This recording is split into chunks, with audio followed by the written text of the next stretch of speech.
Prajna. Sutra. The following day, at the invitation of Magistrate Wei, the master took his seat and said to the great assembly, "All of you purify your minds and think about Maha Prajna Paramita." Commentary. This second chapter of the sutra is an explanation of prajna, given by the master upon the request of Magistrate Wei. Prajna is a Sanskrit word which means wisdom. There are three kinds of prajna: literary prajna, contemplative prajna, and real mark prajna. Because the word prajna encompasses these three meanings, it has a fuller connotation than the word wisdom. Therefore, the Chinese translators of sutras did not translate it, but instead transliterated it. 31. The sixth patriarch took his seat and said, "All of you should quit daydreaming. Listen to the Dharma with a pure mind and a united heart. Be mindful of Maha Prajna Paramita." Maha Prajna Paramita is called great wisdom. Maha means great, Prajna means wisdom, Paramita means arrived at the other shore.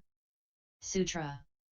He then said, "Good knowing advisors, the wisdom of Bodhi and Prajna is originally possessed by worldly people themselves.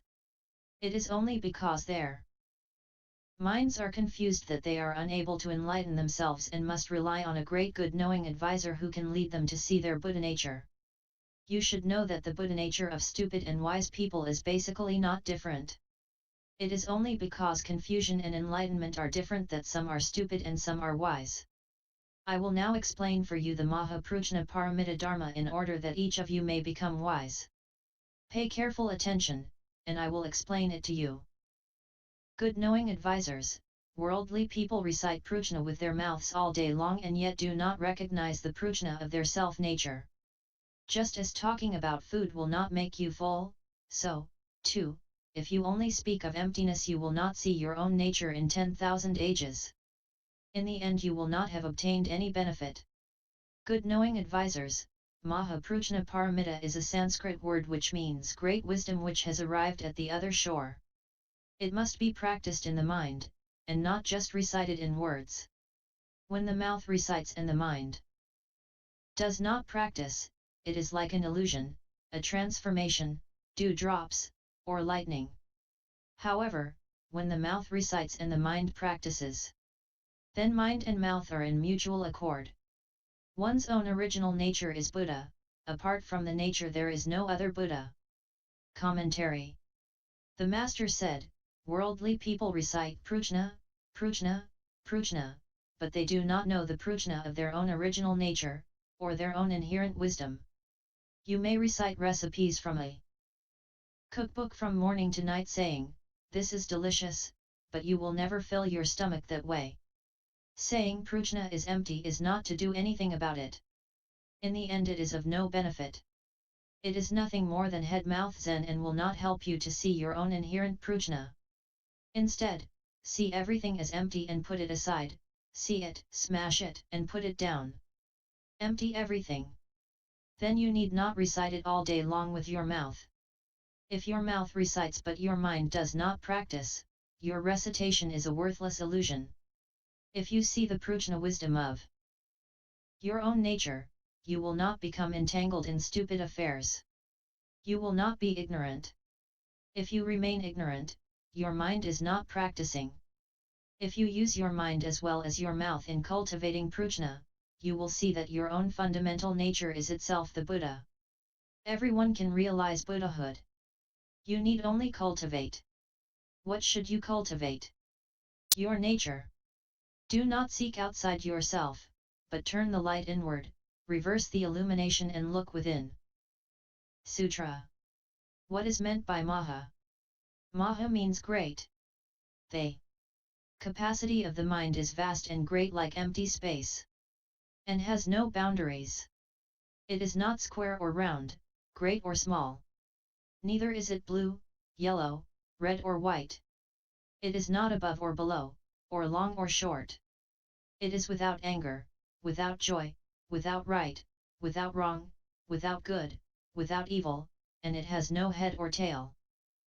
All Buddha lands are ultimately the same as empty space.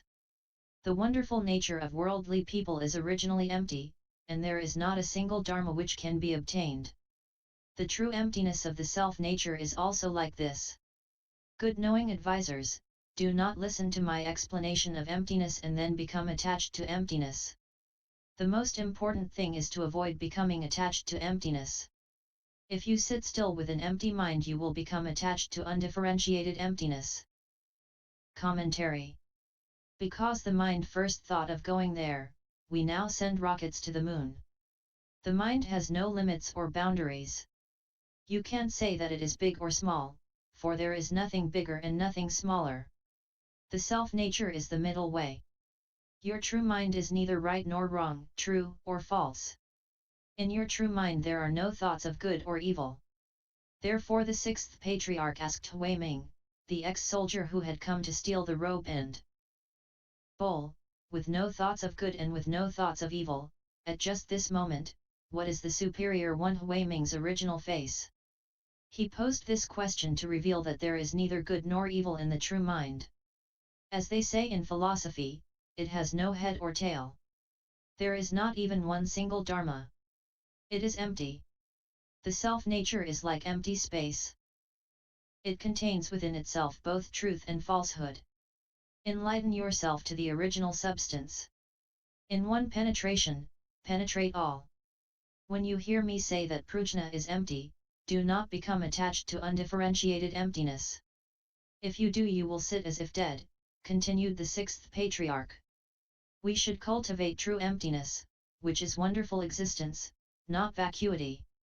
In true emptiness everything is known and everything is not known. Understanding, complete and clear, like water reflecting the moon. The mind in samadhi, like the sky, for 10,000 miles, not a cloud. Sutra.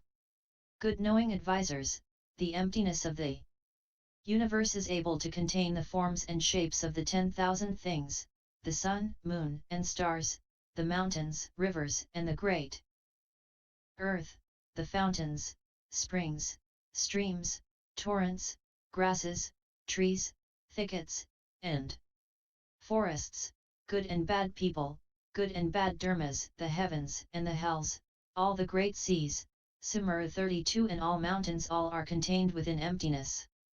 The emptiness of the nature of worldly men is also like this. Good knowing advisors, the ability of one's own nature to contain the 10,000 dharmas is what is meant by great. The myriad dharmas are within the nature of all people. If you regard all people, the bad as well as the good, without grasping or rejecting, without producing a defiling attachment, your mind will be like empty space. Therefore it is said to be great, Maha. Commentary. Empty space not only holds all good things, it includes all bad people as well. Empty space would never say, "You bad person. Get out of my empty space. Good people, come on in." In the same way, you should see good and bad people, without being attached to the good or repulsed by the bad. As I have told you before, bad people have something in them which is extremely good. You should hope that they reform. I have many disciples who do not obey me. I tell them to go south and all day long they run north, I tell them to go east and they go west. Although they disobey, I wait patiently because I know the time will come when they will change. All good and all bad are included within the self-nature, you should neither grasp it nor cast it aside. Grasping and rejecting are defiling attachments. Sutra. Good knowing advisors, the mouth of the confused person speaks, but the mind of the wise person practices. There are deluded men who sit still with empty minds, vainly thinking of nothing and declaring that to be something great. One should not speak with these people because of their deviant views. Good knowing advisors, the capacity of the mind is vast and great, encompassing the Dharma realm. Its function is to understand clearly and distinctly. Its correct function is to know all. All is one, one is all.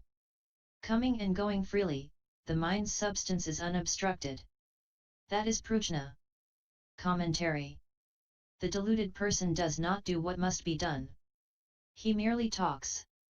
A wise person, on the other hand, always puts principle into practice, not with head-mouth zen, but with constant cultivation. The great master said, "You are all very wise. The vast mind pervades the all-inclusive Dharma realm. It is like a mirror, when things come, it reflects them, when things go, it is empty. The true mind knows everything when it is used. To have prajna is to have complete understanding and be free of all stupidity." Sutra. Good knowing advisors, all prajna wisdom is produced from one's own nature, it does not enter from the outside. Using the intellect correctly is called the natural function of one's true nature. One truth is all truth. The mind has the capacity for great things, and is not meant for practicing petty ways. Do not talk about emptiness with your mouth all day and in your mind fail to cultivate the conduct that you talk of. That would be like a common person calling himself the king of a country, which cannot be. People like that are not my disciples. Commentary. Do not seek prajna outside your self-nature. Do not make the mistake of using the intellect, the discriminating mind. The self-nature is not meant for small things. The great master said, "Do not say, empty, empty, empty, prajna, prajna, prajna." People who do that are not my disciples. Why? Because they don't listen. I tell them not to get attached to emptiness, and they get attached to emptiness. I tell them not to get attached to existence and they get attached to existence. I tell them not to have sexual desire, and they still do not cut it off. "Oh, no problem," they say, slowly, slowly. Sutra. Good knowing advisors, what is meant by prajna? Prajna in our language means wisdom. Everywhere and at all times, in thought after thought, remain undeluded and practice wisdom constantly, that is prajna conduct. Prajna is cut off by a single deluded thought. By one wise thought, prajna is produced. Worldly men, deluded and confused, do not see prajna. They speak of it with their mouths, but their minds are always deluded. They constantly say of themselves, "I cultivate prajna," and though they continually speak of emptiness, they are unaware of true emptiness. Prajna, without form or mark, is just the wisdom mind. If thus explained, just this is prajna wisdom. Commentary. If you have prajna, then in thought after thought you clearly understand, in thought after thought you are not confused, in thought after thought you have no ignorance. Prajna is cut off by a single deluded thought. To speak of it as cut off is merely an analogy. Actually it is not cut off.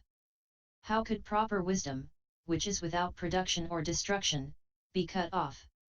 Cutting off merely describes the moment of delusion, because at that moment prajna is not apparent. By one wise thought prajna is produced. When you are not deluded or confused, prajna is produced. I will give you an example of how confusion cuts off prajna. When people say that drinking is harmful, smoking is not good, and taking confusing drugs is bad, and you do not believe it, you cut off prajna. If you change, you give rise to prajna and true intelligence. When someone tries to teach you, but you refuse to understand or believe, that is delusion.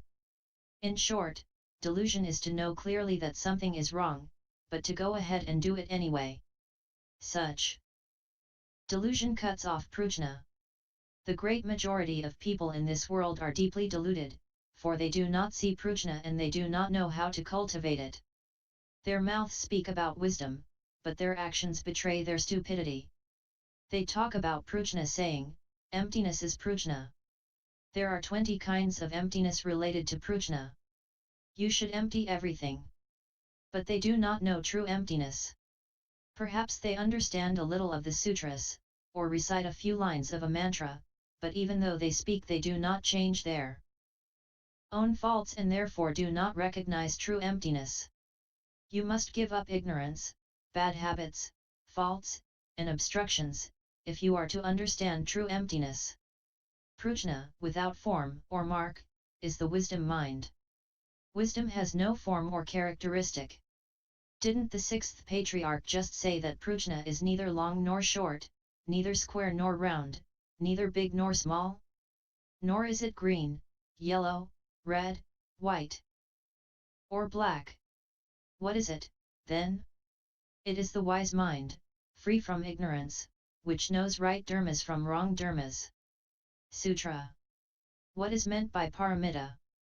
It is a Sanskrit word, which in our language means arrived at the other shore, and is explained as apart from production and extinction.